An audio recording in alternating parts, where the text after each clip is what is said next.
Are TV में सभी का स्वागत है।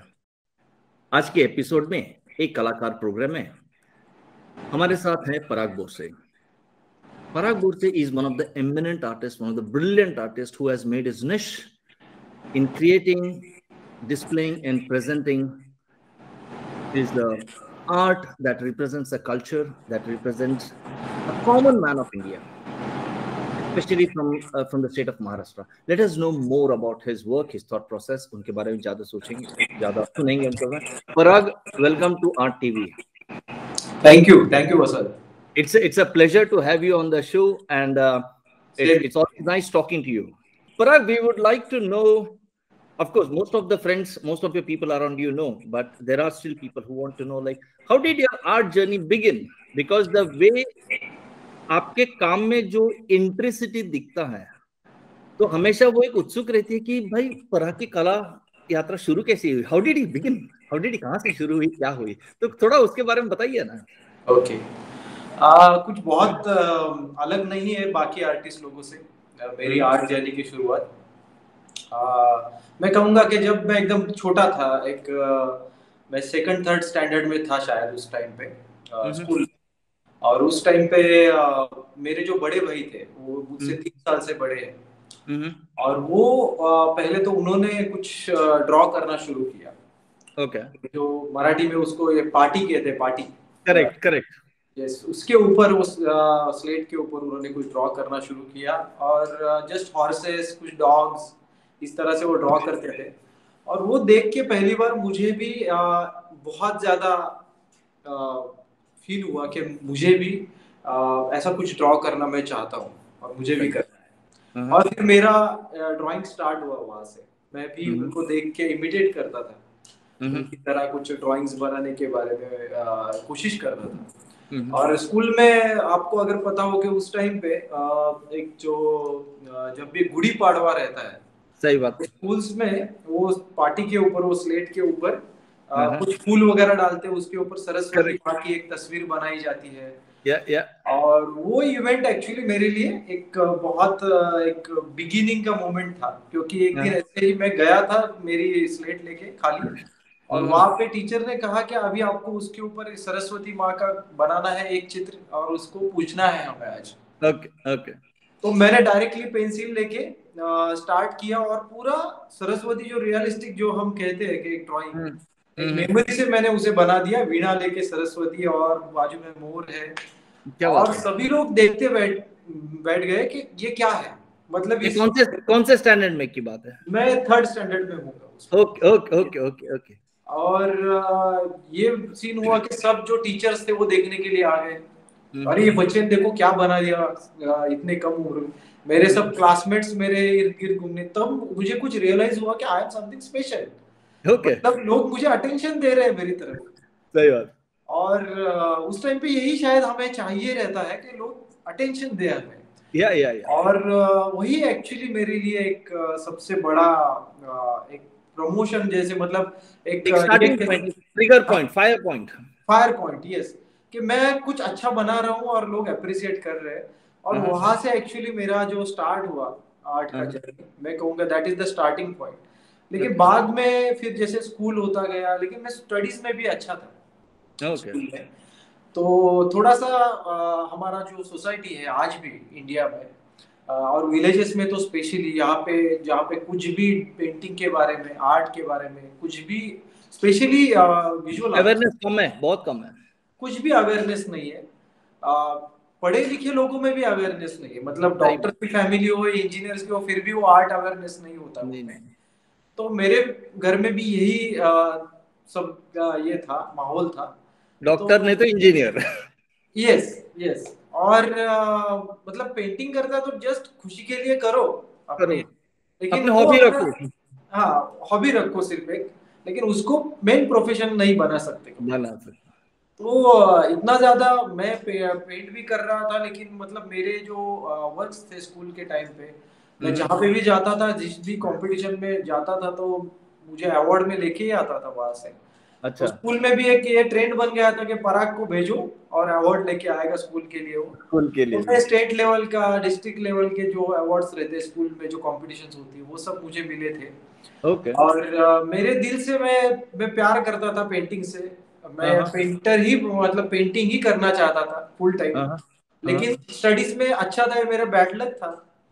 तो 10th में भी मेरा परसेंटेज अच्छे आए, लेकिन 10th में भी मेरे सब टीचर्स लोग मेरे घर पे आके मेरे पिताजी को मिलके जाते थे और कहते थे कि ये बहुत गलत राह पे जा रहा है। जब हाँ हमारे क्लास चलते हैं स्कूल में, तो हाँ। क्लासरूम में बैठ के ये अपनी ड्राइंग करता नोटबुक्स में पेंटिंग बनाता रहता है, ड्राइंग है। करता रहता है। तो हम इसे स्कूल के क्लास में जैसे ही मैडम आती थी मैथ्स की या इंग्लिश की, वो पहले बोलती थी पराग बोर से get out of the class. क्योंकि मैं पूरा क्लासरूम डिस्टर्ब करने वाला एक लड़का बन गया था। लड़का। क्योंकि सब लोग, वो मेरे नोटबुक्स घूमते थे वहां पे सब लोगों के सही। पास, और उसी के ऊपर सब लोगों का डिस्कशन चलता था कि आज पराग ने कौन सा ड्राइंग बनाया है, क्या किया है। हम्म। मैडम का ड्राइंग बना देता था, पोर्ट्रेट अच्छा। बना देता, जो सिखा रही है, बच्चे बैठे उनका कुछ स्केच कर देता था। तो हर टाइम पे ये था। लेकिन जैसे इस क्लासरूम के बाहर मुझे भेजते थे, तो हमारा जो स्कूल था उसका बाहर जो था वो बहुत ही ब्यूटीफुल गार्डन, बहुत ही एक बड़े बड़े पेड़, ये पहाड़। कहाँ करजत की बात कर रहे हो अपने गांव यस, में? करजत की बात कर रहा हूँ, करजत। ओके ओके मेरा जो ओके। विलेज है दहीवली करके, करजत में भी हाँ दहीवली विलेज है। हाँ हाँ। तो हमारा पूरा, अगर आप करजत का सराउंडिंग देखेंगे तो पूरा माउंटेन्स, रिवर्स, क्या बात है। जंगल्स, बहुत हम्म। बढ़िया है। तो वो मैं जब मेरा स्कूल में फील करता था, जब मुझे बाहर निकलते हैं क्लासरूम से, एक्चुअली तब मेरा लर्निंग शुरू होता है, ऐसा मुझे बहुत फील होता था। और ओके। मैं एंजॉय करता था उनका वो बाहर निकालना। और मैं सब वो पहाड़ पंछी देखते बैठता था। हाँ और बहुत मैं एंजॉय करता था वो चीज। तो इस तरह से एक्चुअली वो सब मेरा जो स्कूल तक का जर्नी था वो कुछ इसी तरह का था। बाद में जाकर के फिर मैं साइंस साइड में गया था, मुझे एज अ इंजीनियर या डॉक्टर बनने के लिए ही सब घर लोग। वालों ने डाल दिया था। इवन मेरे जो टीचर्स थे वो भी कहते थे कि पराग तुम इतने होशियार हो, बिल्कुल पेंटिंग मत करो, तुम हम्म। इंजीनियर डॉक्टर बन सकते हो। तो मैं साइंस को गया, लेकिन साइंस में जाने के बाद मेरा दिल बिल्कुल नहीं लग रहा था वहां पे। ओके। तो मतलब मैं वहां पे भी पेंटिंग ही कुछ ना कुछ करता रहता था। वहां के भी जो लेक्चरर्स थे, उनमें एक जो लेक्चरर थी एक मैडम, उन्होंने कहा कि प्लीज तुम अपना टैलेंट यहाँ पे सब गवा रहे हो आकर साइंस में, हाँ। प्लीज तुम जेजे में जाओ, जेजे में ओके ट्राई करो। ओके। और फिर मैंने ये आके मेरे पिताजी को भी कहा, मेरे माताजी को कहा। तो उन्होंने फिर मुझे कहा कि ठीक है, एक बार ट्राई करके देख लो। तो ओके। जेजे में मैंने ट्राई किया, और मुझे एडमिशन मिल गया वहां पे, मेरा नंबर ओके। लग गया। और फिर साइंस छोड़ के मैं जेजे में जी ज्वाइन किया मैंने। लेकिन घर में इतना अच्छा माहौल नहीं था, कि एकदम पॉजिटिव ये नहीं था कि अभी हम्म। ये कर रहा है, लेकिन कुछ पूरा शायद स्पॉइल होने वाला है जो भी है। तो ये मेरा जो अर्ली जो स्टेज था वो शुरुआत की हाँ। शुरुआत की मतलब वो थर्ड स्टैंडर्ड में पार्टी के ऊपर लिख के उसकी जो सजाते थे, जो सरस्वती माँ को जो ड्रॉ किया था, मेरे ख्याल से वो सरस्वती माँ के आशीर्वाद चल पड़ी उधर।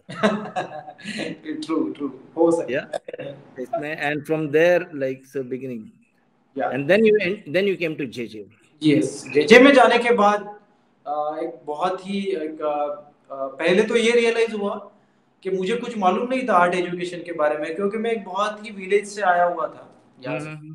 और वहां पे जाने के बाद मुझे ये पता नहीं था कि वहां पे फाइन आर्ट होता है, फाइन आर्ट अलग होता है, अप्लाइड आर्ट हम्म। अलग होता है। तो मेरे पास जो एप्लीकेशन था, फॉर्म जो था, वो अप्लाइड आर्ट का था, और मैंने अप्लाइड आर्ट का एप्लीकेशन भर दिया था। अरे हाँ। और मैं जब मेरा एंट्रेंस हुआ और मैं जब कॉलेज में गया, तो मुझे समझ में आया कि ये कुछ मैं जो चाहता हूँ वो नहीं है, ये यहाँ पे कुछ हाँ। अलग चल रहा है। और वो जो बिल्डिंग है वो थोड़ी अलग है, अलग। बिल्डिंग फाइन आर्ट की। तो जेजे में फर्स्ट ईयर तो मेरा, मैं खुश नहीं था बिल्कुल भी। हाँ। तो टीचर्स भी थोड़े मुझसे उदास रहते थे, अच्छे हम्म। क्योंकि वो लगता है, उनको लगता था कि ये कुछ इसमें इंटरेस्टेड नहीं है काम में, ओके ओके। कर नहीं रहा है, एक सीट वेस्ट हो रहा है किसी हम्म। अच्छे स्टूडेंट का। तो जब तक वो प्रोडक्ट ड्राइंग और वो सब रहता है डिटेल में, वो कॉपी राइटिंग, हमारा जो फर्स्ट ईयर होता है अप्लाइड आर्ट का, वो या उस टाइम पे तो कंप्यूटर नहीं था, तो पूरा हाथ से कॉपी राइटिंग करेक्ट। और सब हाथ से छोटे ब्रश से वो सब चलता था, और मुझे उसमें सब में बिल्कुल इंटरेस्ट नहीं था। Okay okay. प्रोडक्ट रेंडरिंग, ये सब चीजों में बिल्कुल। लेकिन एक वहां पे एक छोटा सा झरोखा था बोल सकते हैं कि एक स्टूडियो करके एक अप्लाइड आर्ट में एक 2 दिन का सब्जेक्ट होता है स्टूडियो। और स्टूडियो में एक्चुअली पोर्ट्रेट होता है। ओके। और वहां पे एक इंचार्ज थे हमारे studio incharge. He is a different person, मतलब different person in that building very. और वो जो पर्सन थे उनका नाम था professor G A Dandekar. Okay. और उन्होंने पूरा वहां पे जैसे ही इंटर किया मैंने, तब मुझे पहली बार वो वाइब्रेशंस मिले कि जो मैं चाहता हूँ वो इस यहाँ पे कुछ होने वाला है। और उन्होंने सामने मॉडल बिठा दिया और पोर्ट्रेट स्टार्ट हो गया वहां पे। और बस दैट इज द मतलब जेजे में जाने के बाद जो पहली बार खुशी हुई वो मोमेंट थी। और दांडेकर सर बोले तो वो एकदम जो चार्ज कर देते थे हर स्टूडेंट को और इंस्पायर करते थे काम से और उनका काम करने का तरीका और उनकी बात करने। तो मैं बहुत उनसे मैं इन्फ्लुएंस हुआ, उनसे बहुत कुछ सीखा मैंने पेंटिंग में मेरे अर्ली इयर्स में। और उन्होंने पहली बार वो थे कि जेजे में जाने के बाद सब टीचर तो मुझे बस ये सीट वेस्ट करने के लिए आया है इस तरह से उनका अप्रोच था। लेकिन दांडेकर सर एक ऐसे सर मिले जिन्होंने कहा कि देखो इस लड़के के काम की तरफ देखो सब लोग, ये किस तरह से काम कर रहा है, ये बंदा कुछ करेगा। हाँ इसके तरफ देखो ये क्या कर रहा है। सब स्टूडेंट्स को बोलते थे क्लास में कि देखो ये कैसे काम कर रहा है, पोर्ट्रेट किस तरह से ये कर रहा है। और वो बहुत मुझ पे ध्यान देते थे मेरे काम के ऊपर, हमेशा मुझे डेमोन्स्ट्रेशन देते थे, मेरे काम के ऊपर काम करके दिखाते थे। तो वो एक बहुत ही अलग मोड हो गया जहाँ से एक जर्नी शुरू हुआ डिफरेंट। तो एक अलग जर्नी पे निकल गया। और वही टाइम था जब मेरे कुछ सीनियर दोस्त मुझे मिले कॉलेज में, जो मेरी तरह ही भूले भटके वहां पे आ गए थे अप्लाइड में।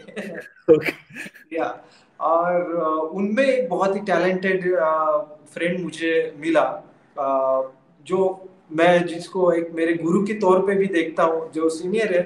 That is his name is Rishi Sahni. तो उनका काम देख के फिर मैं बहुत ज्यादा इंस्पायर हुआ उस टाइम पे और उनसे बहुत कुछ सीखा कॉलेज में जेजे में रहते समय। और उनके साथ बहुत सारे आउटडोर्स, बहुत सारे पोर्ट्रेट्स और ये सब जर्नी इलस्ट्रेशन भी मेरा बहुत ही इंटरेस्ट का एक सब्जेक्ट था। मैं बहुत दिल से इलस्ट्रेशंस करता था। और उस तरह जेजे में फिर मेरी जर्नी आगे बढ़ी और जेजे के टाइम पे बहुत काम किया। स्पेशली जब सीनियर दोस्त मिले, उनका काम देख के और उनके साथ रह करके बहुत कुछ सीखा। और दांडेकर सर से बहुत कुछ सीखने को मिला। और जेजे में बहुत सारे बड़े बड़े पेंटर्स आते थे डेमोन्स्ट्रेशन के लिए, तो उनका डेमोन्स्ट्रेशन लाइव देखने को मिलता था उस टाइम। तो उन लोगों से बहुत कुछ सीखने को मिला। और जेजे का जो खुद का कलेक्शन है, जैसे फाइन आर्ट बड़े मास्टर्स किए, मास्टर्स से सब। और फाइन आर्ट का जो डिपार्टमेंट है ऐसा है कि बिल्डिंग अलग है, लेकिन सेकंड ईयर के बाद जेजे में मैं ज्यादा टाइम फाइन आर्ट में ही गुजारता था। मतलब फाइन आर्ट के जो दोस्त थे मेरे इतने ज्यादा हम लोग करीब आ गए थे, मैं उनके क्लास में बैठा रहता था हमेशा उनके साथ और उनके काम नजदीक से देखता था। और बहुत सीनियर वहां पे भी बहुत बढ़िया काम करने वाले लोग थे। और उनके जो आर्ट गैलेक्सी थी उनकी पुराने वर्क्स वो बहुत क्लोजली देखने को मिलते थे। उनके यहाँ पे भी डेमोन्स्ट्रेशन देखता था। तो एक्चुअली मैं कमर्शियल का मतलब मेरा एक कॉम्बिनेशन है एक तरह का कि वो अप्लाइड से लेकिन पूरा फाइन का काम करता था और उसी बिल्डिंग में ज्यादा टाइम गुजारता था। तो एक दोनों का एक मिलाप हुआ मुझ में। और मुझे बिल्कुल भी आज ये बिल्कुल भी ऐसा कुछ ये नहीं लगता है शिकवा कि मैं अप्लाइड आर्ट में था। नहीं, मुझे आज ये फील ही होता है, ग्रेटिट्यूड फील होता है कि मैं अप्लाइड आर्ट में था, यही अच्छा हुआ शायद। क्योंकि उस वजह से मेरे भीतर एक कॉम्बिनेशन डेवलप हुआ। और वो मेन मैं ये कहूँगा कि जो कंपोजिशन है या जो जिस तरह से इलस्ट्रेशन का जो सेंस है और वो हम जब यहाँ पे लेके आते हैं पेंटिंग के इसमें, तो बहुत ही हेल्पफुल रहा। और स्पेशली थॉट प्रोसेस, क्योंकि जब हम कॉलेज में अप्लाइड आर्ट में थे तब वहाँ पे पेंटिंग से भी ज्यादा कंसेप्ट को बहुत ज्यादा इम्पोर्टेंस दिया जाता था। ओके, मतलब सभी टीचर्स लोग इस तरह उनका अप्रोच था कि आप कंसेप्ट पे ध्यान दो कि whatever you are doing, पहले कंसेप्ट पे ज्यादा से ज्यादा टाइम सोचो और बाद में जस्ट वर्क करना है, वो कुछ भी थोड़े टाइम में भी हो सकता है, या फोटोशूट भी कर सकते हो वो कंसेप्ट विजुअल एक्चुअली पिक्चराइज करने के लिए। करेक्ट। लेकिन कंसेप्ट के ऊपर ध्यान दो, तो कंसेप्ट पे बहुत सोचना हुआ था, कंसेप्ट के बारे में। और एक जर्नी वहां से, एक थॉट प्रोसेस की जर्नी वहां से एक्चुअली चालू हुई थी एप्लाइड से। और वही जर्नी, वो जो थॉट प्रोसेस की जर्नी थी, उसने मुझे बहुत ही हेल्प किया आगे के टाइम में। जब करेक्ट। मैं फाइन आर्ट का जो पोर्ट्रेट वर्क जो मैं करने लगा, तब ये मुझे बहुत रियलाइज हुआ कि अप्लाइड आर्ट में पहले ही इतना ज्यादा थॉट ओरिएंटेड काम किया था, कंसेप्ट ओरिएंटेड, कि जो खुशी है, जो या फिर जो हैप्पीनेस है, जो हम आनंद जिसे कह सकते हैं, जॉय, वो मुझे एक ठीक से मैंने समझ पाया मैं उसे। क्योंकि कहते हैं ना कि मछली को जब तक मछली समंदर में है, सही बात, तब तक उसे समंदर का पता नहीं चलता। समंदर के बाहर फेंक दी जाती है रेत के ऊपर, तब पता तापते चल। हुए रेत, तब उसे समझता है कि मैं समंदर में थी। हाँ, करेक्ट। जब धूप लगने लगती है। तो एग्जैक्टली ये मेरे साथ हुआ कि मैं इतने ज्यादा वो थॉट के इसमें था, कंसेप्ट के इसमें, कि मुझे वो समझ में आया कि थॉट में कुछ भी जॉय नहीं है, वहां पे कुछ भी मजा नहीं है थॉट के भीतर। जैसे ही थॉट के बाहर निकलते हैं तो पूरा एक अलग ही माहौल शुरू हो जाता है, मतलब करेक्ट। एक अलग वर्ल्ड में हम एंटर एक करते थर्ड पर्सन की तरह जैसा विटनेस करते हैं उसको, तो हैं। एक यस, यस। थॉट के बाहर जैसे ही निकलते हैं, मतलब जब पेंट करते हैं तो वो पेंटिंग के साथ जीना विदाउट एनी थॉट, वो प्रेजेंट मोमेंट में जो जीना है ना, करेक्ट। तो वो मैं उसका जो जॉय है वो मैं समझ सका। और फिर मैं थॉट ओरिएंटेड पेंटिंग की तरफ, मेरे आप वर्क्स देखोगे तो उसमें या थॉट नहीं है कुछ भी, देयर इज नो या thought at all. It is just beauty, about beauty only. It's just about the aesthetic. It just about the existentialism. मेरे पेंटिंग जो भी है वो बस या सौंदर्य की भाषा कहने वाले हैं। और वो आप सिर्फ एक्सपीरियंस के लेवल पे ही उनको जान सकते हैं या एंजॉय कर सकते हो, उसके बाद पीछे कुछ थॉट नहीं है। वो इसी का निचोड़ था मेरे अप्लाइड आर्ट के एजुकेशन का। अच्छा। उसी वजह से मैं यहाँ तक पहुंचा। एंड कब कॉलेज खत्म हुई? मेरी 2002 में मैंने जे कंप्लीट किया। उसके बाद रियल जर्नी शुरू हो गई। यस वसंत। उसके बाद रियल जर्नी शुरू हो गई। Yes, real journey, very true, very true.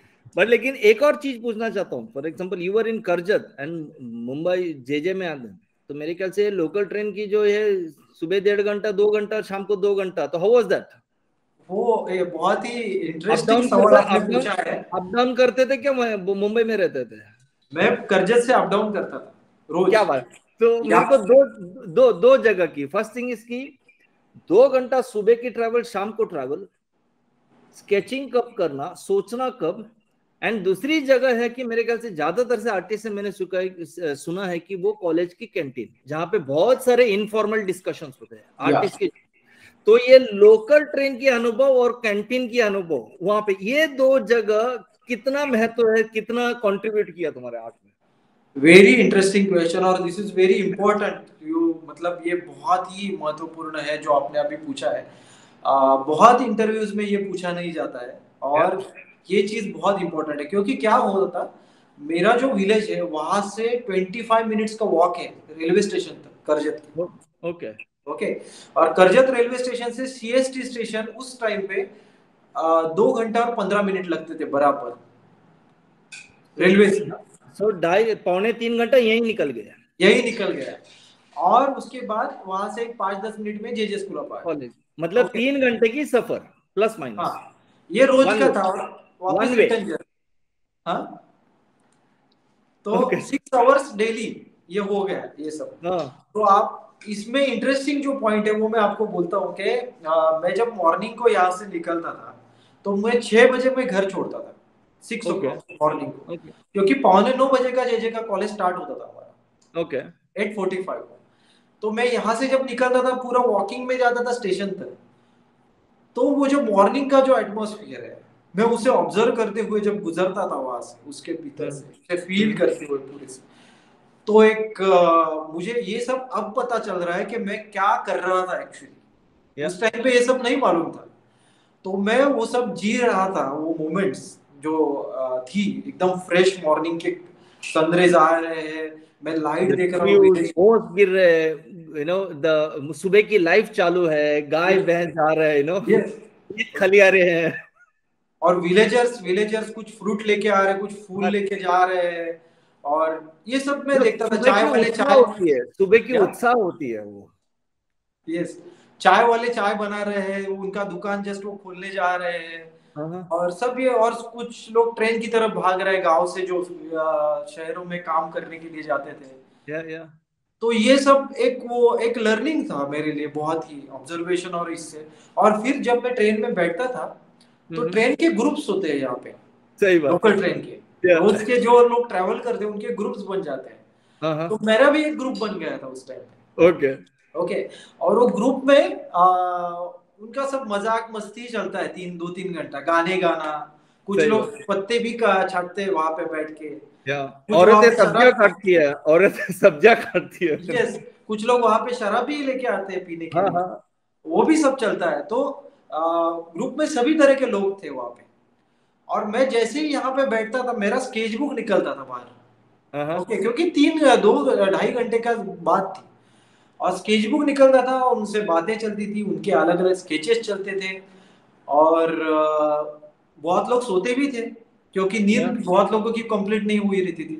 सही तो बात। सोए हुए लोग मुझे ड्राइंग के लिए बहुत अच्छे मिल जाते थे, उनका एकदम डिटेल में ड्राइंग करने के लिए। ड्राइंग होता था। उसी टाइम पे कुछ मूवमेंट चलते थे, बहुत भीड़ होती थी, तो भीड़ में अलग अलग तरह से लोग हाथों के जो ड्राइंग्स होते हैं, सही बात। का बहुत कॉन्सेंट्रेट, क्योंकि वो पकड़ते थे ऊपर, जो लोकल ट्रेन का ये एंड था। काफी देर तक रुके रखते थे ऐसा। काफी देर तक उन्हें ऐसा तो रुकना टाइम पड़ता। मिलता था ड्राइंग का डिटेल्स देखने को। या, तो ये सब बहुत मैं ऑब्जर्व करता था, एंजॉय करता था। और मेरी खुशनसीबी ये थी कि मैं जो ग्रुप में बैठता था, हाँ उसी ग्रुप में जे के 2 एक प्रोफेसर आते थे, जो क्या हमें बात है। पढ़ाने के लिए कॉलेज में थे। ओके। और मैं करजत से ट्रेवल करता था, तो ये बात थी कि वो चढ़ते थे डोंबिवली में, मतलब after one one hour. Okay. Okay. और उनको कहीं पे भी बैठने को जगह नहीं मिलने वाली वो ट्रेन में, या लेकिन यहाँ पे उनका स्टूडेंट बैठा है करजत हाँ से। तो ओके। वो जैसे ही आते थे, मैं उठ जाता था, उनको बैठने के लिए जगह दे देता था। ओके। या और वो मुझे अपने, क्या बोलते हैं, इसमें मांडी मांडीवर बसवना म्हणतात ना, हो वो वैसे मुझे बिठाते थे कॉलेज गोद तक, पे, गोदी पे बिठो। सो फ्रॉम गोदी में, डोंबिवली टू सीएसटी तक। डोंबिवली से सीएसटी तक। क्या बात है। और मैं वहां पे उनके मांडी पे बैठ के मैं स्केचिंग कर रहा हूँ, और वो मुझे हाँ कुछ बता रहे हैं, ये इस तरह से देखो, ये उस तरह से। ये कॉलेज में किसी स्टूडेंट को नहीं मिला ये चीज, जो मुझे मिली। सही बात। ओके। दांडेकर सर आते थे वहां पे, वो उनका ओके ग्रुप छोड़ के कभी कभी इधर आ जाते थे, ओके। क्योंकि यहाँ पे उनके फ्रेंड भी बैठते थे ना, उनके लेक्चरर जो सही फ्रेंड्स थे। बात सही बात। तो वो आने के बाद तो मेरा एकदम मतलब लॉटरी लग जाती थी मुझे। और वो वहां पे फिर स्केचिंग करते थे ट्रेन में। हाँ हाँ। और इस तरह वो जर्नी चलता, तो अलग अलग कैरेक्टर्स ऑब्जर्व करना, अलग अलग लोगों से बातें करना, अलग अलग। वहां पे आप ग्रुप देखेंगे तो ऐसा रहता है। कितने लोगों ने अपनी जीवन के अनुभव शेयर करते रहेंगे, छोटी हो बड़ी हो। वो और एक जिंदगी, वो एक 3 घंटे का एक लाइफ एक्सपीरियंस है वो, every day, and you are getting that every day. Very true. और मेन चीज क्या है, मैं ये कहूंगा कि वहां पे ट्रेन में जो ग्रुप रहते हैं ना, रोज के हाँ जो 2-3 घंटे ट्रैवल करते हैं, वहां पे सब वो जेंट्स का डब्बा रहता है। ओके। या तो यस वहां पे क्या होता है, इतना भीड़ होता है, और इतनी ज्यादा वो रेगुलर ट्रैवल करके वो जो बातें करते हैं ना, वो बहुत ही अनकॉन्शियस से आने वाली चीजें होती है। सही बात। मतलब बिल्कुल भी जो सभ्यता का जो उस पे ये है, उन बातों पे वो बिल्कुल नहीं रहता है कुछ भी। नहीं नहीं, जुबान और दिमाग के बीच में कोई फिल्टर नहीं, स्ट्रेट अवे दिल स्ट्रेट जुबान। अवे, जो भी है डायरेक्टली वो गालियां बक रहे हैं, जो भी दिल में आ रहा है बोल रहे हैं, दिल गंदी गंदी किताबें ला रहे हैं, वो सब जो है, वो सभी सब चल रहा है सब। वहां पे। या और लाइफ वो, पूरा नंगा है उधर एक्चुअली। यस यस, वेरी मैं एक्चुअली मतलब ओरिजिनल फॉर्म में ऐसा लगता है। ओरिजिनल फॉर्म में सभी चीजें हैं। या तो मैं एक्चुअली मैं कहूंगा कि मैं आर्ट स्कूल में जाता था, लेकिन मेरा स्कूल यहाँ से स्टार्ट होता था, घर से ठीक है। निकलने के बाद। या और उन लोगों से मिलना, उनसे बात करना, उनसे बहुत कुछ सीखने को मिला। और एक्चुअली जो इंटरेक्शन है लोगों के साथ, और वहां पे मैं आपको यही कह रहा था कि वो ऐसा नहीं था कि सिर्फ महाराष्ट्रियन पब्लिक है वहां पे। या वहां पे जैसे ही अंबरनाथ आता है हमारे हाँ हाँ। ट्रेन के स्टेशन पे, तो साउथ इंडियन क्राउड वहां पे आता है बहुत सारा। अच्छा, हाँ, जहाँ केरलियंस और कर्नाटका का पब्लिक बहुत सारा होता है उसमें, हम्म उल्लासनगर। फिर हम्म वहां सिंधी क्राउड आएगा थोड़ा सा। फिर ज्यादा मराठी कम और दूसरे भाषा के लोग ज्यादा चढ़ने लगते ट्रेन में, और फिर अलग अलग भाषाओं में बातें करना, उनके एक्सपीरियंसेस, उनके देखने के व्यूज, और वहाँ पे एक बुके ऑफ कल्चर है फिर। यस, वहाँ पे राइटिस्ट लेफ्टिस्ट सभी होते थे साथ में ग्रुप में और ये सब चलता था वहाँ पे डिस्कशन, बहुत एंजॉय करते थे हम लोग और बहुत मैं सीखा वहाँ से। फिर वहाँ से कॉलेज में जब मैं जाता था सीएसटी स्टेशन से उतर के, तो आपको एक बहुत बड़ी चीज बताता हूँ मैं उस टाइम की। मेरा जो सीनियर दोस्त था वो भी ट्रेन से उतरता, हम ट्रेन के बाहर मिलते थे कहीं पे, और वहां से चल के जाते थे, और वहां पे जो ब्रिज था, जो ब्रिज अभी ब्लास्ट होकर ब्रिज गिर गया कुछ साल पहले अभी, तो वो ब्रिज जो था, वो ब्रिज से मैं नीचे उतरता था, और मेरा जो फ्रेंड था वो कभी भी अगले डोर से एंटर नहीं करता था कॉलेज में, जे पीछे के डोर से एंटर करने का उसका आदत था। तो मैं उसके वजह से पीछे के डोर से जाने लगा। पीछे के डोर से जाते समय क्या होता था मालूम है, एक बहुत बड़ा सीन था उस टाइम पे। वहां पे एक ब्लैक कलर की एम्बेसडर आती थी जो टाइम्स ऑफ इंडिया बिल्डिंग में एंटर करती थी, ओके। और टाइम्स ऑफ इंडिया बिल्डिंग में वो ब्लैक एम्बेसडर में बैठे रहते थे आर के लक्ष्मण। क्या बात है, या रेगुलरली। क्या और मैं बस आर के लक्ष्मण को देखने के लिए मैं रुकता था वहां पे कि आर क्या के बात। लक्ष्मण की गाड़ी वहां से जाने वाली है अभी थोड़ी देर में। और कभी कभी वो वॉकिंग भी मुझे दिखते थे, और मैं डाहार्ड फैन था आर के का, क्योंकि उन्होंने जिस तरह मालगुडी डेज के उनके ड्राइंग्स देखे थे, फिर टाइम्स ऑफ इंडिया के उनके cartoons, is a great personality. और उनका सेंस ऑफ ह्यूमर और ऑब्जर्वेशन आई कांट बिलीव। तो ये जो था आर के लक्ष्मण को देखना, और उनको उनके वो एम्बेसडर गुजरती थी, उनका वॉक, तो ये मेरे लिए बहुत ही बड़ी चीजें थी उस टाइम पे भी। और उस तरह मैं कॉलेज में पीछे के डोर से एंटर होता था, और फिर लेकिन कॉलेज में अंदर जाने के बाद मुझे जो अप्लाइड की बिल्डिंग थी, थोड़ा सा मुझे ऐसा लगता था कि अब थोड़ा मेरा लर्निंग कम हो रहा है वहां अंदर जाने के बाद। थोड़ा मैं ऐसा क्योंकि मैं विलेज से जाता था, तो मैं थोड़ा सा एक क्या बोल सकते हैं शाय जैसे लोग रहते हैं ना, और वहां पे बॉम्बे का जो क्राउड है, जो हाई क्लास सोसाइटी, वो इंग्लिश में बात करना, उनका स्टैंडर्ड ऑफ लिविंग और उनके सब ये विचार, वो सब अलग चीज थी। और मैं एकदम शाय था वहां पे पूरे हमारे क्लासरूम में, और मैं वहां पे जाने के बाद ज्यादा बात नहीं करता था, और बस एक फॉर्मेलिटी की तरह वहां पे बैठ जाता था जाकर के। तो ये मेरा था रोज का, डेली ये सब चलता था। लेकिन जो शाम के टाइम पे वापस वही ट्रैवलिंग, और लेकिन शाम के टाइम पे एक थ्रू ट्रेन था, तो मेरा मेरा क्या होता था, जो कैंटीन के जो गप्पे है ना, वो थोड़े मेरे कम हो गए एक्चुअली, क्योंकि मेरा जो ट्रैवलिंग है, इसलिए मुझे ट्रेन पकड़ने के लिए भागना पड़ता है। यस, मैं आराम से कैंटीन में नहीं बैठ सकता था कि बस घंटों बैठ गया वहां पे जाके। तो जैसे ही कॉलेज खत्म होता था, तो मैं भाग के सीएसटी पे आता था, और वहां पे आके वापस ट्रेन पकड़ो, और ट्रेन की जो ये थे अलग अलग लोग मिलना, और ये सब बहुत स्केचिंग, इसलिए मैं कहता हूँ कि मुझे मेरा बहुत स्केचिंग हुआ उस टाइम पे, लाइव स्केचिंग। और तो मुझे ऐसा लगता है कि more than inside the college building, जो ट्रेन में जो 6 घंटे की सफर, एंड फॉर 4 years, 5 years तक, I think that made Parag Borse more than anything else. Would that statement be right? No, it's not complete. I am not completely agree with it.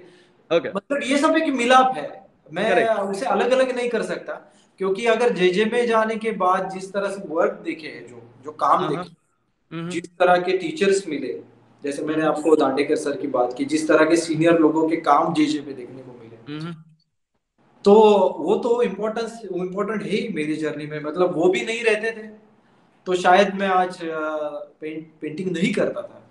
तो ये सब एक एक पैकेज है, total एक package है, like yes. लेकिन हाँ, कि मैं एंजॉय करता था ये सब ज्यादा, करेक्ट, क्योंकि कॉलेज असाइनमेंट्स वगैरह ये सब मेरी ज्यादा मैं एंजॉय नहीं करता था। और मेरा एक बात था कि सीएसटी स्टेशन ये मेरा एक्चुअली बहुत बड़ा एक क्लासरूम बन गया था, क्योंकि बाद में जब मेरे फाइनल ईयर से जेजे में, जो फोर्थ और फाइनल ईयर, मैं पूरी तरह से मैं जस्ट साइन करके आता था कॉलेज में, और सीएसटी स्टेशन और कॉपर मार्केट, ये दो जगह पे मैं हमें दिन भर बैठा रहता था। मेरे पेंसिल मेरे साथ रहती थी और स्केच बुक, और मैं कंटिन्यूस देखता रहता था ये लोगों का क्या चल रहा है, उनके पोजेस, उनके एक्शन, उनके उनके एक्सप्रेशंस, उनका जो भी चल रहा है। वहाँ सीएसटी स्टेशन पे तो जो चोर लोग थे सही चोरी बात। करने वाले, वो भी मेरे दोस्त बन चुके थे। प्रोस्टिट्यूट्स थी हाँ, जो रेगुलर वहां पे, वो भी, उनसे भी मेरी मुलाकातें हो रही थी, क्योंकि मैं कंटिन्यूअसली बैठा था वहां पे। मैं करेक्ट। कभी कभी रात भी पूरा बैठ जाता था वहां पे, मैं घर पे ही क्या? नहीं आता, रात भर स्केचिंग करते बैठ बैठ गया वहां पे। क्योंकि रात के टाइम पे क्या होता है, वो जो टाइम स्केचेस जो करनी है, हाँ, जो लोग सो गए हैं प्लेटफॉर्म पे, जो थ्रू ट्रेन के जो क्राउड है, या वो सो जाता था वहां पे पूरा, उनके करेक्ट, बैग्स वगैरह लेके, और मैं वहां पे टाइम स्केचेस करने के लिए भी बैठ जाता करेक्ट। था। और उस टाइम पे चोर चोर दिखते थे मुझे, चोरी कर रहा है कोई, वो भी, उनको भी समझता था कि ये देख रहा है, ये जागा अरे, है। तो ये सब बहुत बहुत ज्यादा, बहुत छोटी बड़ा, छोटी चीजें हैं लेकिन बहुत मायने रखते हैं, बहुत बहुत मायने रखते मायने रखते हैं। यस। हैं। वो कुली तो है, हमाल है, पुलिस है, सब कुछ है। बहुत कुछ है, बहुत कुछ है वहां पे। टैक्सी वाला है, वो है, पैसेंजर है, आने वाला जाने वाला है। Yes yes. और एक अलग अलग लोगों से बातें होना, उनके, उनको देखना, उनसे इंटरेक्शन होना, उनके स्केचेस करना, तो ये मेरा रेगुलर ये था लास्ट ईयर तक। इसीलिए मैंने जब प्रोजेक्ट किया ना लास्ट ईयर में कॉलेज में, तो हाँ, प्रोजेक्ट के लिए सब लोग कुछ एडवर्टाइजिंग का बड़ा प्रोडक्ट, कोई रिच प्रोडक्ट ले रहे थे। मैंने लिया था मराठी के एक बहुत ही फेमस राइटर है, उनका नाम है वेंकटेश माडगुळकर। हम्म, तो उनकी एक नॉवेल है हम्म, बनगरवाड़ी करके, बनगरवाड़ी। तो मैंने बनगरवाड़ी चूज किया था। वो हम्म, इसीलिए चूज किया था क्योंकि मैं लाइव जाके कुछ करना चाहता था, हम्म, काम करना चाहता था। और फिर वो जो नॉवेल थी, वो नॉवेल का मुझे पूरा उसके इलस्ट्रेशंस करने के लिए, उसका कवर करने के लिए, उसके भीतर के जो लैंडस्केप्स थे, उसलिए पूरा साल भर मैं इसलिए घूमा। बहुत ही इंटीरियर्स में, विलेजेस में घूमा उस टाइम पे पहली बार। और वो लोगों को मैं ढूंढता था, वो कैरेक्टर्स मुझे मिलते थे वहां पे विलेजेस में, उधर लाइव बहुत कुछ काम किया, बहुत लैंडस्केप्स किए। और वो प्रोजेक्ट को मुझे अवार्ड भी मिला जेजे में लास्ट ईयर में। अच्छा, हाँ, बेस्ट प्रोजेक्ट करके, जो इलस्ट्रेशंस के लिए जो अवार्ड रहते हैं, हाँ, हाँ, क्योंकि वो बहुत ही हटके था। एक्चुअली कॉलेज के सब टीचर्स भी बोल रहे थे कि इस तरह का प्रोजेक्ट मत लो, ये तुम्हें जब जॉब के लिए जाओगे तो तुम्हें हेल्पफुल नहीं रहेगा ज्यादा, हाँ, हाँ, इसलिए इस तरह का प्रोजेक्ट मत करो। लेकिन मेरा इंटरेस्ट था काम करने में, मतलब वो जो करेक्ट। लाइव काम था, वो जो कैरेक्टर्स थे, वो मैं उनको करीब से देखना, उनको ऑब्जर्व करना, वो मेरे लिए बहुत इंपॉर्टेंट था। मुझे जो लाइवलीहुड कमाना, वो मेरा दिमाग में ही नहीं था बिल्कुल, नहीं, कॉलेज के टाइम में। तो from all your experiences and talks, I can मैं तीन चार चीज सारांश निकाल सकता हूँ। पहली बात, you observe an experience of life, not an image of life. Second one, आपने हर चेहरे की हर भाव को बहुत नजदीक से देखा है, अलग अलग पात्रों का। लेकिन नौकरी करने वाला, चोर हो, उचक्का हो, कूली हो, सेक्स वर्कर हो, पुलिस हो, टैक्सी ड्राइवर हो, मतलब हर चेहरे का भाव। दूसरी बात, अलग अलग टाइम फ्रेम में, मतलब सुबह हो, 8 बजे हो, 10 बजे हो, दोपहर को हो, शाम को हो, वापस इसमें।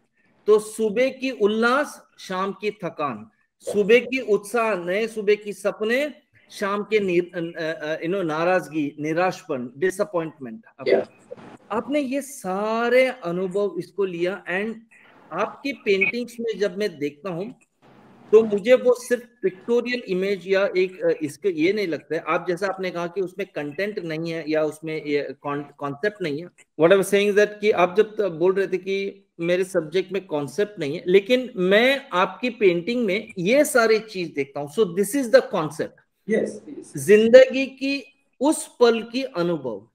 फॉर एग्जाम्पल, आप जो पोर्ट्रेट करते हैं, या when I see your paintings, specially the faces, जो पोर्ट्रेट जिसमें, एक तो इस्थेटिक्स, डेफिनेटली, मतलब सौंदर्य शास्त्र भरे पड़े हैं उसमें। Second thing is colours, and आपकी सौंदर्य है कलर्स और भाव दोनों। तो आपके, फॉर एग्जांपल, आपके पीछे जो पेंटिंग है उसमें भी वो आदमी फार्मर है, थका हारा है, सूरज की गर्मी में तपी तपी है उसकी, लेकिन उसकी आंखों में वो जो, मे बी शायद आपने वो पेंटिंग सुबह के 11 बजे, 10-11 बजे की होगी, उसकी जो टाइमिंग दिखती है, मतलब एक एक और खासियत है आपके पेंटिंग में, मैंने ऑब्जर्व किया, टाइमिंग नजर आती है कि ये सुबह की उत्साह है कि शाम का थकावट है, यू नो। लेकिन ये सारे, मतलब you have captured the aesthetics of colours, aesthetics of that experience, इस पे एस्थेटिक्स ऑफ दैट, नई उत्साह, उमंग, वो थकावट हो, उसके सबके सो आपकी जब कॉन्सेप्चुअल देखता हूं तो ये सारे अनुभव दिखते हैं। तो हाउ, लेकिन भाव को कैप्चर करना है ना, ये बहुत मुश्किल है। फॉर एग्जाम्पल, आप किसी की पोर्ट्रेट बना सकते हो, लेकिन उसकी व्यक्तित्व को लाना है ना, वो बहुत मुश्किल है। Yes. It is like, so I think in your paintings, it is the personality aspect that you capture, the experience of that you capture behind that person. It is not only a portrait, it's not only just a face there. So how do you capture that aspect, कि आप उसको realistic face तो बना रहे हो, लेकिन उसके साथ साथ उसकी अनुभव, उसकी भावना और उसकी व्यक्तित्व को लाना। फॉर एग्जाम्पल, वो पीछे वाला पेंटिंग है, उसको तो मैं बोलूं कि इस इंसान की व्यक्तित्व ऐसा है, इसका माइंडसेट ऐसा है, इसका एटीट्यूड है, शायद मैं एक रफ अंदाज लगा सकता हूँ। ओके, तो इसके बारे में ये बहुत ही इतना महत्वपूर्ण सवाल है कि मुझे लगता है जो भी अगर पेंटिंग के फील्ड में अगर कुछ महत्वपूर्ण सवाल होंगे कुछ, तो शायद ये उसमें से 3 सवाल निकाले जाए तो ये उसमें से सवाल होगा। इतना इम्पोर्टेंट सवाल है ये। करेक्ट। तो एक्चुअली ये कोई भी पेंटिंग हो, कोई भी आर्ट फॉर्म हो, पोएट्री हो, म्यूजिक हो, तो उसमें 2 चीजें होती है हमेशा। एक तो होता है एक्सप्रेशन, ओके, और दूसरी चीज होती है अनुभूति, एक्सपीरियंस। ओके, तो क्या होता है जब हम आर्ट कॉलेज में पढ़ते हैं या कोई भी आर्ट सीखते हैं, तो बहुत सारी बार ये होता है कि एक्सप्रेशन के बारे में बहुत बातें चलती है। ओके, हाउ टू एक्सप्रेस करना, हाउ टू एक्सप्रेस योरसेल्फ, कितने ताकत से, कितने पावरफुली आप खुद को एक्सप्रेस कर पा रहे हो, इसके ऊपर बातें चलती। मुझे तो ऐसा लगा कि ज्यादातर से लोग इम्प्रेस करने की सोच रहे हैं, बोलो कैसे सामने वाले को खुश करे यार, गैलरी वाले को कैसे खुश करे। इट इज एक्सप्रेशन तो सेकंड स्टेप है फिर भी। ओके, ये तो और तीसरा पॉइंट हो गया बहुत बड़ा। नहीं, बहुत इंपॉर्टेंट इसमें इतना मतलब सोचते हैं कि पेंटिंग बनाने से पहले कि ये इतने में बिकना चाहिए, गैलरी वाली खुश होनी चाहिए। I know. तो एक्चुअली ये जो एक्सप्रेशन है, तो ये एक्सप्रेशन जहां से जन्मता है, जहां से ये एक्सप्रेशन आता है, वो चीज है हमारा अनुभूति का जगह। ओके, अगर हम किसी चीज को अगर अनुभव ही नहीं कर रहे हैं, उसको एक्सपीरियंस ही नहीं कर रहे हैं, तो हमारा एक्सप्रेशन होगा लेकिन वो खोखला बन जाएगा। सही बात। मतलब क्या है, बोरोड इंफॉर्मेशन रहेगा, उसमें जो जान है ना, हाँ, वो जान नहीं रहेगी, उसमें जो सोल हम कह रहे हैं। सही बात। क्योंकि उस चीज के साथ कनेक्ट होने के लिए, करेक्ट, वो चीज क्या है उसे महसूस करने के लिए, एक जो सब नॉलेज के बाहर निकल के आपको सेंसिटिविटी की लेवल पे, बीइंग की लेवल पे उससे कनेक्ट होना पड़ता है कि वो चीज क्या है। मतलब एक हम छोटा सा उदाहरण के तौर पे अगर देखें तो हर चीज की, जैसे कोई औषधि पेड़ होते हैं बहुत सारे, है ना, औषधि पेड़ भी होते हैं, तो हर समय पेड़ को एक नाम देके ही देखना पेड़ की तरफ, ये कभी भी हमें पेड़ को महसूस नहीं करने देगा, उसको एक्सपीरियंस करने से रोक देगा ये चीज। करेक्ट, एज ए उपयोगिता उसकी हम देखें उसकी तरफ। करेक्ट।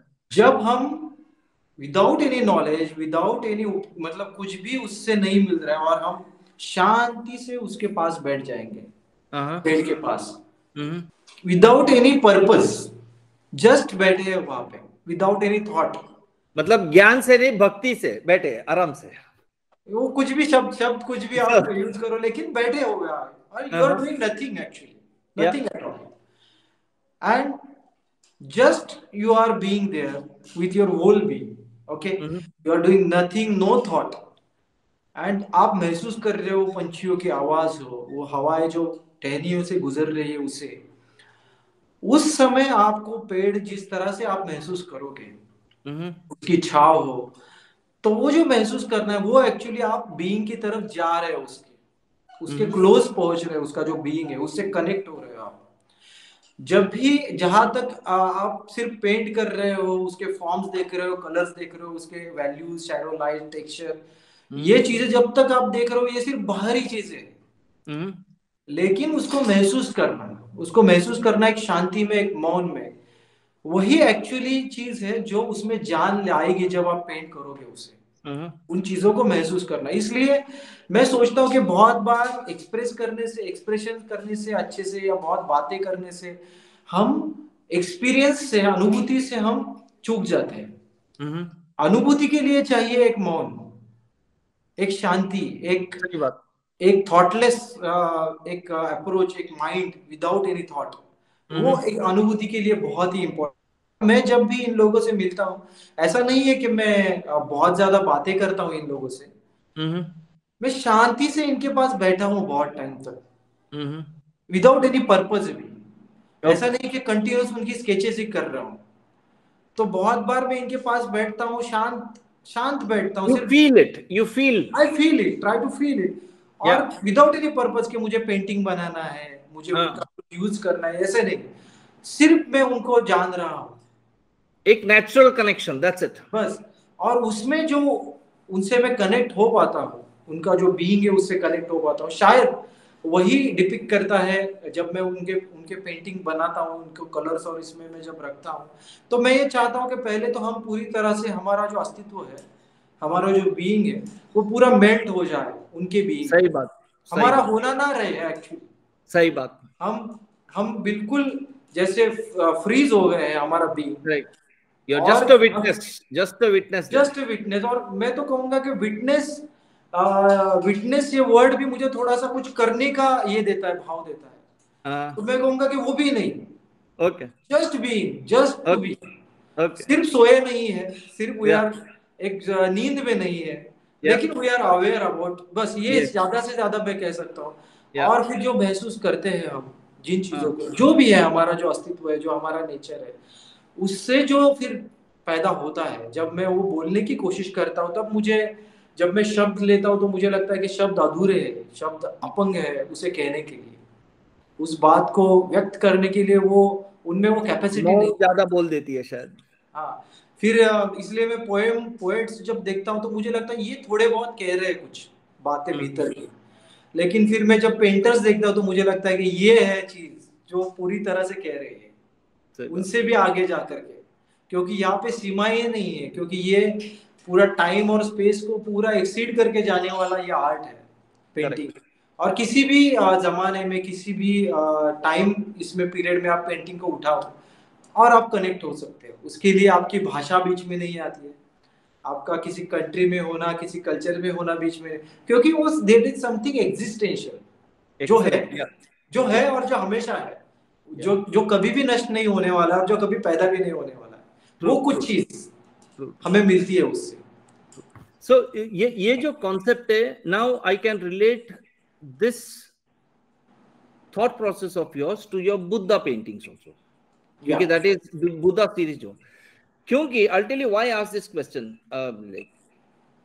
मैंने काफी सारे आर्टिस्ट को ऐसे देखे जिन्होंने बुद्धा बनाया, एंड टू बी ऑनेस्ट, मैं एक बार एक आर्टिस्ट से मैं बात भी करने लग गया एंड भिड़ भी गया बाद में, वो आदमी मेरे साथ झगड़ा भी कर गया बाद में, but for only simple reason is, वो आदमी पेंटिंग्स बुद्धा का करता, अच्छी काफी सेल होती है उसमें, लेकिन मैंने देखा कि वो बंदे के साथ जब मैं बात कर रहा था, वो इतना केओस में था, वो मतलब he was so frustrated, he is so much in chaos, वो every now and then he was smoking, उसके ये कर, तो मैंने देखा कि बुद्धा की पेंटिंग्स तो कर रहा है, लेकिन ये बुद्धा के साथ जुड़ा हुआ नहीं है। बुद्धा में जो शांतता, स्थिरता, उसकी जो एक टू बी काम, to be in that moment, जो फिलॉसफी है, वो उसमें दिखाई नहीं दे रही थी। तो मैंने सिर्फ एक ही सवाल पूछा कि भाई तूने बुद्धा बनाया तो है, बहुत खूबसूरत पेंटिंग है, इस बुद्धा को तूने अपने जिंदगी में कितना देखा है? तो वो जो बोल रहा था उसको कनेक्ट नहीं हो पा रहा था, एंड फाइनली ही टोल्ड कि देख लो, बुद्धा, जब बुद्धा हो या कुछ भी हो, गैलरी सेल हो रही है, मैं बना रहा हूँ, कल को उठ के दूसरा कुछ बना देना। So basically finally he agreed after the love. लेकिन मुझे कहीं तो वो बात कन्विंसिंग नहीं लगी मुझे कि something which you are not feeling, you are not experience, which is not a part and parcel of your experience in life, आप जब करते हैं तो it become simply a pictorial product, like not a passion. It's not like just like आज श्याम शर्मा जी से बात कर रहा था मैं कि ये तो मतलब एक क्राफ्ट्समैन से बढ़कर कलाकार एंड कलाकार से बढ़कर कला साधक. क्या तो वो कह रहे थे कि वो कला साधक जब तक बनता है उसमें.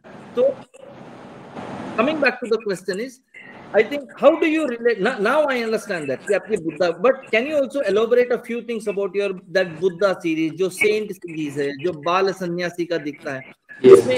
आई थिंक लास्ट टाइम मैंने आपसे बात की थी उसमें कि वो एक पेंटिंग मैंने देखा जहाँ पे एक बच्चा एक फूल लेके एंड वो बच्चे की जो मंदहास है, मतलब वो इतना सेटिस्फाइड स्माइल है वो फूल देखने का वो, एंड पीछे बैकग्राउंड में बुद्धा है. तो मतलब वो you know how do you now get that कि ये जो कॉमन मैन का जो आपने एक्सपीरियंस बताया, बट यहाँ पे भी एक्सपीरियंस है लेकिन वो कॉमन नहीं है.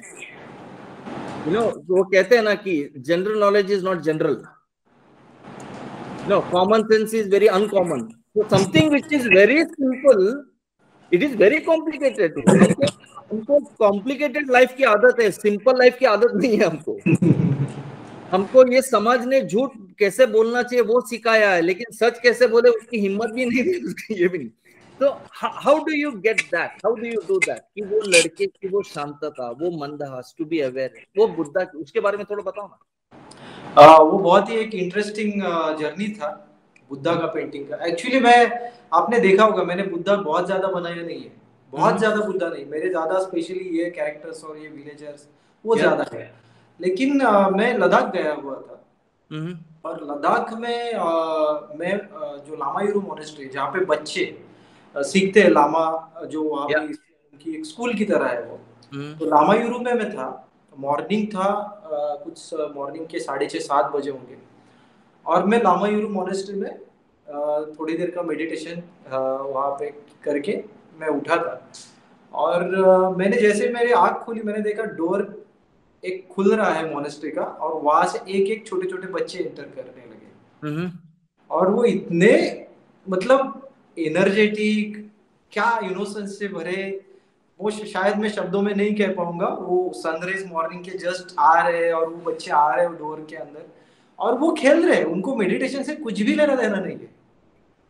They are playing like children only, enjoy उनके करते लिए खेलना ही मेडिटेशन है उनको. हाँ मतलब जिसे हम कहते हैं वो ऐसे बैठ के वगैरह, नहीं नहीं. वो सबसे उनका कुछ ये नहीं था. लेकिन उनके वो कपड़े उस तरह के थे जो उनके कल्चर में था. तो उस तरह के कपड़े वो पहन के वो खेलने लगे वहां पे. मैं जस्ट, मेरा जो आदत है मैं शांति से बैठे देख रहा हूँ, कुछ भी पर्पस नहीं है, कुछ नहीं, बस देख रहा हूँ उनकी तरफ. और मेरा ऑब्जर्वेशन मैंने किया कि आधा घंटा हो गया, 45 मिनट्स हो गए, एक बच्चा उनमें था वो कंटिन्यूअसली एक साइड में कोने में खड़ा था. वो उनके खेल में बिल्कुल भी इंटरेस्टेड नहीं था. उसके हाथ में एक पंखुड़ी थी, एक फूल था छोटा सा, कली जैसे कह सकते बट. और वो उसकी तरफ देखते जा रहा है, देखते जा रहा है, दिल ही दिल में हंस रहा है. और मैं उस बच्चे की तरफ देखने लगा. बहुत टाइम तक मैं उसको मैंने महसूस किया कि वो सब मौन में ही था. मतलब कुछ बातें ही नहीं हो रही थी लेकिन बहुत कुछ बातें हो रही थी. तो वो जो इंटरेक्शन था उसके साथ, बाद में मैंने उसका वहां पे एक फोटो क्लिक किया निकलते समय, वो उसी इसमें था. और जैसे ही फोटो क्लिक किया और मैं आया, मुझे ऐसा लगा कि ये बच्चे का जो बीइंग है, जो उसका जो मूवमेंट था, वो मुझे कुछ एक्सप्रेस करना चाहिए. तो मैं क्या करूं वो मुझे एक्सप्रेस करने के लिए. तो फिर मेरे दिमाग में एक अजेंटा का एक बुद्धा का पेंटिंग है, उससे मुझे उसका रिलेशन डायरेक्टली लगने लगा. उस पेंटिंग का नाम है पद्मपाणि बोधिसत्व, अजिंठा में जो है, that is a famous one. तो पद्मपाणि बोधिसत्व, तो अ Buddha who never speaks, who never speaks through words, who never talks, but you can experience his Buddhahood, his silence, by just being with him. By just being with him. That is the concept of Padmapani Bodhisattva. तो बुद्धा हमेशा भगवान बुद्ध अपने शिष्यों के पास आते थे, बैठते थे, बातें उनसे शेयर करते थे, एक प्रवचन रहता था उनका. लेकिन एक दिन वो आए भगवान बुद्ध, और उनके हाथ में एक व्हाइट लोटस था। और वो अपने शिष्यों के सामने आके बैठे, और वो कंटिन्यूअसली उस व्हाइट लोटस की तरफ देखते जा रहे हैं और मुस्कुराते जा रहे हैं।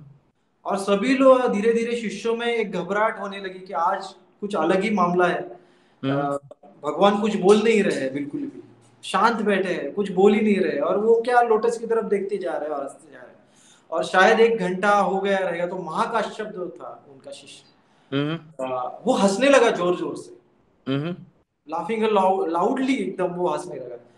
तो बुद्धा अपने जगह से उठे भगवान, और उन्होंने वो लोटस उनके हाथ में दिया, और उन्होंने कहा उस टाइम पे जो मुझे बिना शब्दों के कहना था, वो ये जान गया है। ओके ओके, तो ये लोटस का स्टोरी शुरू हुआ, व्हाइट लोटस का, वहां से।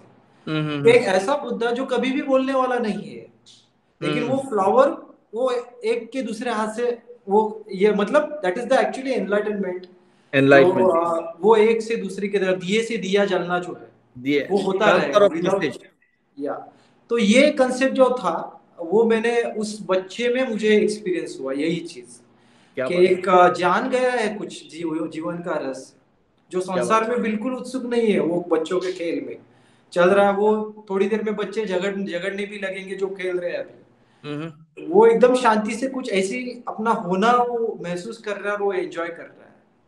क्या बात है, वो बच्चा। तो वो इसीलिए बुद्धा का मैंने पीछे एक फॉर्म मैंने यूज किया, गांधार शैली का बुद्धा था, जो मुझे सबसे ज्यादा पसंद बुद्धा का जितने भी स्टैचूज है, जिसमें मैंने बहुत ज्यादा वो शांति एक्सपीरियंस की जिन स्टैचूज के साथ, उसका एक फेस, वो गांधार शैली का बुद्धा मैंने लिया। और वो भी आंखें जस्ट अर्धोन्मीलित आंखें है, कि पूरी खुली हुई नहीं, एक मेडिटेटिव स्टेट में है वो बुद्धा का वो फेस। और वो बच्चा मैंने नीचे के, ये उसके पास फूल पहुंच गया है आपका, क्या जो बात, महाकाश्यप को अपने दिया। अच्छा, क्या बात है, क्या तो बात ये है। कंसेप्ट लेके फिर मैंने वो पेंटिंग का नाम लिखा कि ब्लॉसमिंग इनटू कॉन्शियसनेस। और उसका जो पीछे आप अगर बैकग्राउंड में कुछ जो पिक्टोरियल कुछ दिखेंगे फॉर्म्स आपको, वो एक्चुअली अजिंठा का पद्मपाणि बोधिसत्व का फॉर्म्स यूज किए हुए हैं। और फिर वो शांति के कलर्स, ब्लूज, ग्रीन्स, वो आपको दिखेंगे उसके फेस में बुद्धा के। और फिर यहाँ पे आके जो वैराग्य का जो कलर है नीचे जाने के बाद, व्हाइट लोटस के बाजू में वो वहाँ पे ऑरेंज और वो सब आपको दिखेगा। तो ये एक्चुअली उस पेंटिंग के पीछे की स्टोरी है। क्या बात है, क्या बात है, बहुत खूबसूरत, बहुत खूबसूरत। मुझे लगता है कि इसमें इस तरीके से हर कलाकार जो कलाकृति बनाता है, उसमें जो कॉन्सेप्ट उसके पीछे रहती है, ये भी हाईलाइट होना चाहिए उसमें, ये भी लोगों तक पहुंचना चाहिए इसमें। लास्ट क्वेश्चन, आई थिंक मैंने बहुत टाइम लिया इसमें, बट फिर भी मैं एक लास्ट क्वेश्चन ऐसा रहता है, क्योंकि जब बातें शुरू होती है ना, बहुत इंटरेस्टिंग हो जाता है उसमें। लास्ट क्वेश्चन, जो द पोर्ट्रेट बिहाइंड यू, जो पेंटिंग भी बनाते हैं उसमें, आई मीन हमको सब डेफिनेटली उसका एस्थेटिक सब कुछ है समझना, लेकिन वो एक ग्रामीण भारत की, जो हमारे देश की, फॉर एग्जांपल ये जो ये रूरल इंडिया रिफर करना, मैं थोड़ा इसको मतलब ऑन पॉलिटिकल टर्म्स या सोशियोलॉजिकल टर्म्स आप यूज कर सकते हैं, लेकिन एज अ सोसाइटी में, एज एन इंडिविजुअल, मैं थोड़ा वो शब्द से मैं सहमत नहीं, क्योंकि मुझे लगता है कि that is the real India.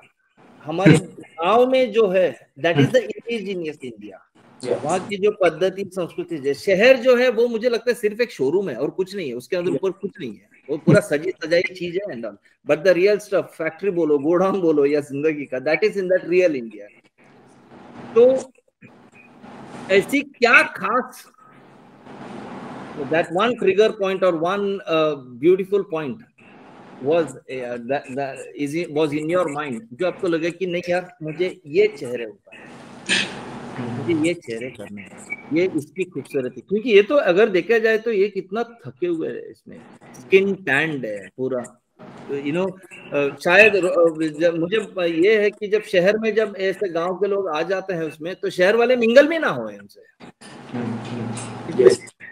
Correct, right. So there is कितना बड़ा गैप है। अगर मिंगल होना भी चाहे तो ये लोग मिंगल भी नहीं हो सकते, क्योंकि उनमें हमेशा एक हेजिटेशन डर रहता है कि do I fit into this bracket, this always a question mark.